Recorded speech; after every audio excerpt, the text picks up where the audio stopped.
श्री शिवाय नमः। कथा सुन रहे हैं फेसबुक यूट्यूब पर जितने कथा सुन रहे हैं और कुबेरेश्वर धाम में जितने कथा सुन रहे हैं, आप में से कितने लोग हैं जो पूर्णिमा का व्रत करते हैं? जो माताएं करती हो जरा हाथ उठाइए। पूर्णिमा का व्रत जो करते हो ना आप लोग, रखिए हाथ। अब पूर्णिमा के व्रत में आपने कई बार किताब पढ़ी होगी पूर्णिमा की, या आपने व्रत किया होगा, या पूर्णिमा का व्रत आप धारण करे होगे, तो उसमें पूजन कौन से भगवान की होती है? पूर्णिमा के व्रत में किस भगवान की पूजन होती है? तो कहा पूर्णिमा के व्रत में केले के खंभ लगाकर पूर्णिमा का जो अध्यापन होता है, पूर्णिमा की जो पूजन होती है, उस पूजन में शंकर और पार्वती की पूजन की जाती है, शिव और नारायण की पूजन करी जाती है, शंकर और पार्वती का स्मरण किया जाता है।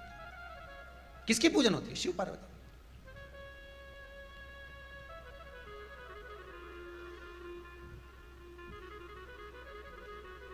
क्यों शंकर और पार्वती का पूजन क्यों करा जाता है पूर्णिमा के व्रत में? क्योंकि शिव और माता पार्वती ही केवल एक ऐसे हैं जिन्होंने अपूर्ण लक्ष्मी को भी पूर्ण बना दिया था। किसको पूर्ण बनाया है? लक्ष्मी। शरद पूर्णिमा के दिन अगर आप शंकर भगवान को एक लोटा पानी अगर शिव को समर्पित कर रहे हो, श्वेत पुष्प को रखकर शंकर जी के ऊपर सफेद फूल को चढ़ाकर अगर एक लोटा जल भी, एक पात्र जल भी शंकर को समर्पित कर रहे हो, तो ये लक्ष्मी के लिए ही तो कर रहे हो। और कौन सी लक्ष्मी? पूर्ण लक्ष्मी। पूर्ण लक्ष्मी। पूर्णिमा के नारियों को, स्त्रियों को अखंड सौभाग्य के लिए, जो नारी वेधव्य नहीं होना चाहती है, उस नारी को पूर्णिमा के कितने व्रत करना चाहिए? जिस नारी के यहाँ संतान नहीं हो, औलाद नहीं हो, उसको पूर्णिमा के कितने व्रत करना चाहिए? जिस नारी का पुत्र, पति बहुत बीमारी से ग्रसित हो, लग रहा हो कि ये मेरा बेटा बहुत बड़ी बीमारी में घिरा हुआ है, तो नारी को कितने व्रत करना चाहिए? स्वयं भगवान कृष्ण ने माता यशोदा को द्वापर में भी बताया है कि पूर्णिमा के 32 व्रत होते हैं। कितने व्रत होते हैं?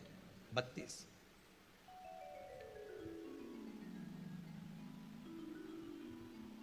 स्वयं भगवान कृष्ण यशोदा रानी को, माता यशोदा जी को भी बता रहे हैं 32 व्रत।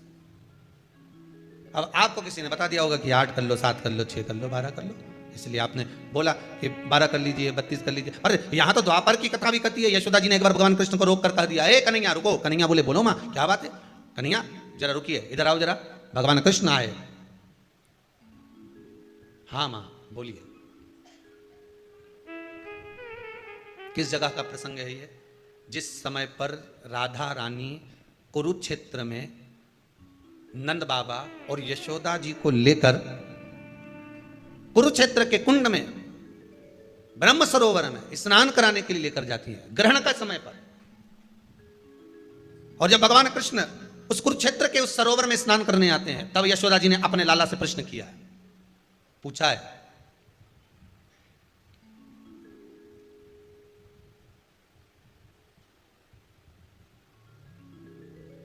कि नारी वेधव्य होकर ना मरे,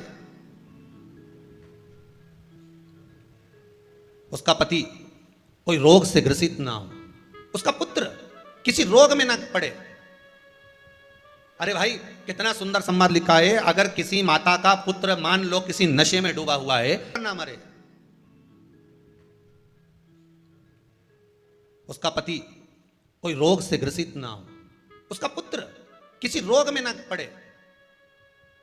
अरे भाई कितना सुंदर संवाद लिखा है, अगर किसी माता का पुत्र मान लो किसी नशे में डूबा हुआ है, कोई नशा कर रहा है और गलत नशा है, आपको लग रहा है कि ये नशे में डूबा हुआ है, आपको लग रहा है कि ये गलत जगह पर डूब गया है, आपको लग रहा है कि मदिरापान में, मांसाहार में, या अधिक गांजा आदि का जो भी नशे होते हैं, जितने भी नशे, उसमें डूब चुका है। और माँ उसको समझा रही है, तू नशे में मत डूब, तू इस काम को मत कर, तू ये गलत कर्म मत कर।